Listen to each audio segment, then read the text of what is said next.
foi, mudou, a esposa não queria, chegou lá, não deu nada certo, não tinha onde colocar os mãos, não tinha como colocar nada, não teve como sobreviver, tinha que voltar, e as mudanças estavam para lá, não tinha dinheiro, enfim, foi um transtorno.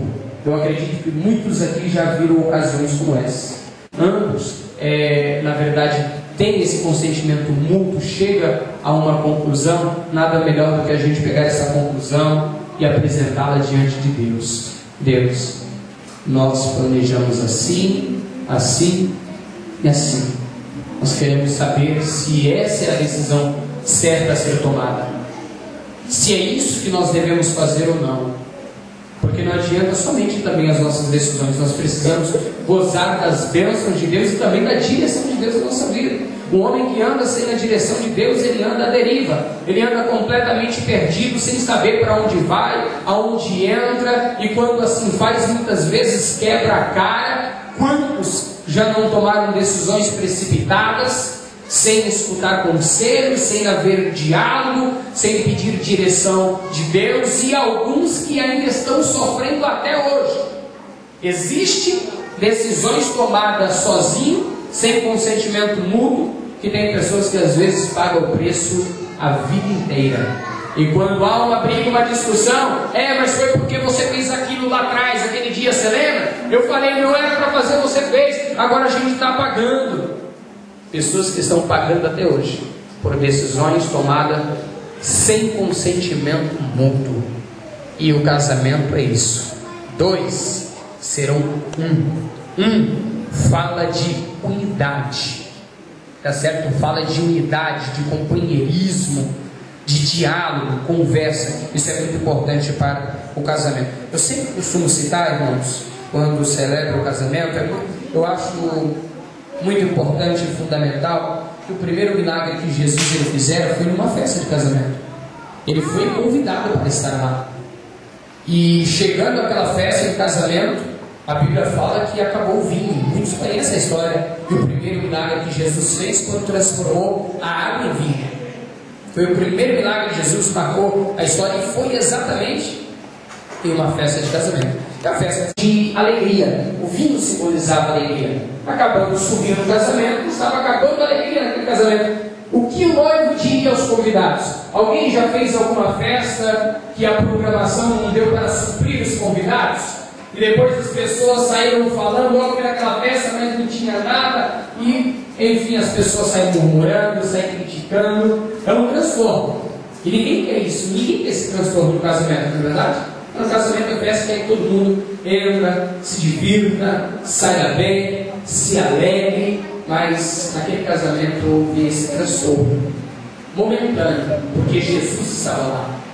Transtornos momentâneos nós até podemos passar na nossa vida, mas quando Jesus está no casamento, não perdura-se por muito tempo, porque Ele está lá sempre para nos ajudar a resolver os nossos problemas. E quando aquele problema chegou, Jesus ele pegou e fez o primeiro milagre, transformando aquela água em vinho. Pegou aquele vinho e mandou levar o mestre de sala. O mestre de sala, quando degusta aquele vinho, ele fica sem entender. Olha, toda festa costuma-se primeiro servir o vinho superior para depois o inferior, mas aqui é diferente, vocês guardaram o melhor para o final, né?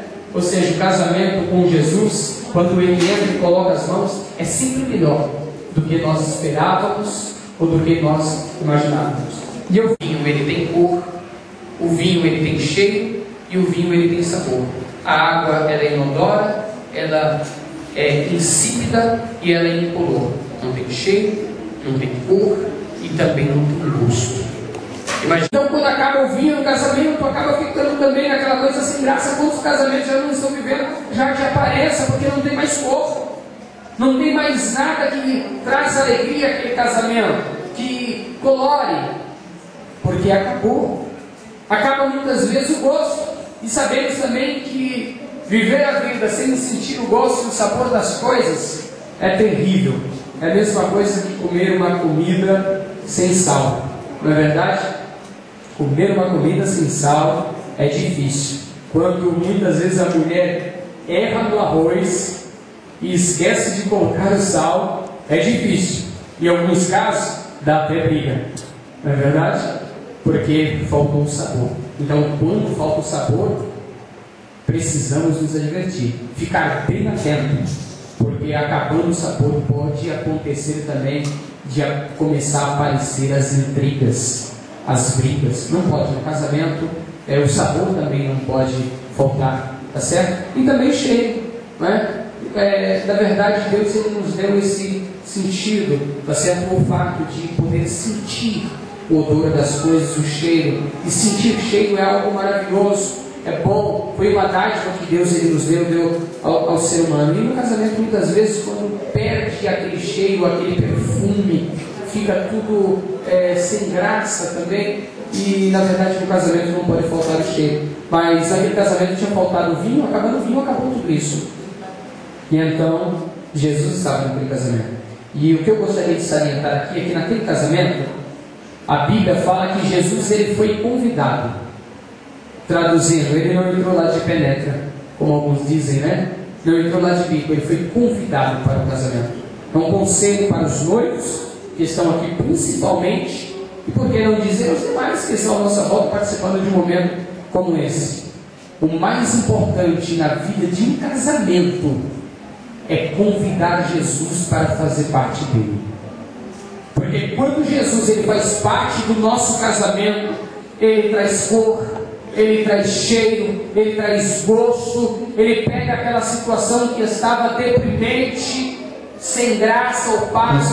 Essa decisão que eles estão aqui diante de todas as testemunhas, os padrinhos que estão aqui abrilhantando, honrando a verdade dos noivos, tá certo? Por este casamento. E é na presença de Deus, na presença de todos vocês que atestam isso como testemunhas, nós estamos aqui para perguntar ao José Wellington: você promete diante de Deus e dessas testemunhas receber Amanda como sua legítima esposa para viver com ela conforme o que foi ordenado por Deus na santa instituição do casamento?